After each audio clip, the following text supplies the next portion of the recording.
satu. Yang kedua, membatalkan putusan Pengadilan Negeri Lahat nomor 04.4-G-2008-PN.LT tanggal 12 Agustus 2008 yang dimintakan banding tersebut. Dan sebelum mengambil putusan akhir, memerintahkan kepada Hakim Majelis Pengadilan Negeri Lahat yang memeriksa dalam perkara in casu guna. 1.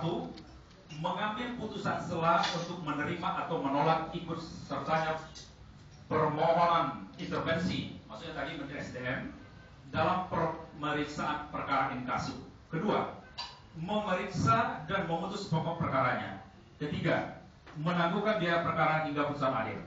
Demikian diputuskan dalam sidang perumusan Hakim Majelis Pengadilan Tinggi Palembang pada hari Selasa tanggal 16 Desember 2008 oleh kami, Rusman Dani Ahmad, Sarjana Hukum, Ketua Pengadilan Tinggi Palembang,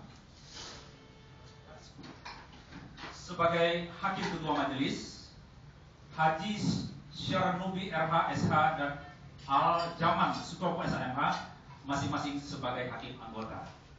Nah, dan ini putusan ini sudah jatuh 16 Desember lalu, tetapi baru kami terima salinannya melalui Pengadilan Negeri Lahat beberapa hari lalu, 3 hari lalu. Nah, artinya apa, Bapak Ibu Saudara yang kami hormati? Intinya adalah bahwa sesuai dengan permohonan kita nyatakan bahwa Pengadilan Negeri Lahat itu berwenang mengadili kita. Iya, kalau dulu dikatakan tidak mempunyai kewenangan. Nah, ini putusan Pengadilan Negeri Lahat dibatalkan oleh Pengadilan Tinggi Palembang dan diperintahkan kepada Majelis Hakim untuk memeriksa pokok perkaranya. Dan juga disebutkan agar permohonan intervensi Menteri SDM juga dijatuhkan putusan sela, diterima atau tidaknya. Nah, baru nanti akan bisa dilanjutkan. Lalu menangguhkan semua biaya-biaya perkara terhadap ini sebelum hakim memutus materi pokok perkara. Nah, ini tentunya bagi kami sangat menggembirakan.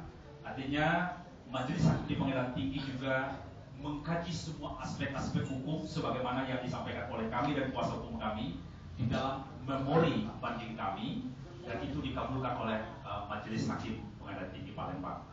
Nah, ini yang dapat kami sampaikan.